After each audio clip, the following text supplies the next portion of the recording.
എടാ സതീശ. ആ രാജ, എന്തുണ്ട് വിശേഷം? ഞാൻ പെട്ടെന്ന് കണ്ടില്ല. എത്ര കാലമാണ് കണ്ടിട്ട്? നീയൊക്കെ തടിച്ചു കേട്ടോ. അയ്യോ, ടോക്കൺ കാണാൻ വന്നതായിരിക്കും. അതെ അതെ അതെ. അതിന്റെ ടോക്കൺ എത്രയാണ്? എന്റെ എന്തിനാ ടോക്കൺ കാണിക്കും. എത്രയത്? 34. 34. എന്റെ ടോക്കൺ പിടിക്കും. 7 ആണ്. 7.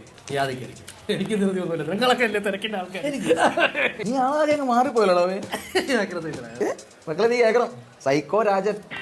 ചുമ്മാ പിള്ളേരോട് ആലോചിച്ചൊക്കെ പറയാം. എന്റെ പുനടാവേ, ഇവനെ കണക്കൊരു സൈക്കോ നമ്മുടെ നാട്ടിൽ വേറെ ഇല്ല. ഇവന്റെ കലാപരിപാടി എന്നാന്നറിയോ? ഇലക്ട്രിക് കമ്പിയിൽ ഊഞ്ഞാലാടുക, ഷർട്ടിൽ സ്കെച്ച് പെണ്ണ് വരച്ച് പെങ്ങടെ കൊച്ചിനെ പെയിന്റ് പട്ട മുക്കുക.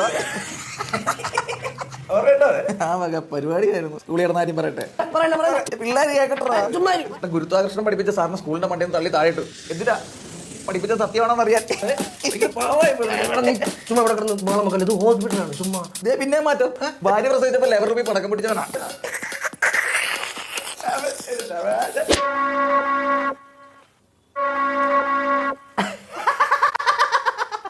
പേടിച്ചില്ലേ? ചെറുതായിട്ട്. ഞാനാകെ മാറിയടാ വെറുതെ. എന്നാലും എനിക്ക് വിശ്വസിക്കാൻ പറ്റില്ല, നീ ഇത്ര പഞ്ഞ പാവമായി പോയല്ലോ നീ. അല്ല, നീ എന്തിനാടാ പോയി ഹോസ്പിറ്റലിൽ വന്ന്? എന്റെ ഈ ഇടതുവശത്തെ പല്ലിന് ചെറിയൊരു ആട്ടം, ചിക്കൻ ഒന്നും തിന്നാൻ പറ്റുന്നില്ല. ഏതാണ് പല്ല്? ഈ പല്ല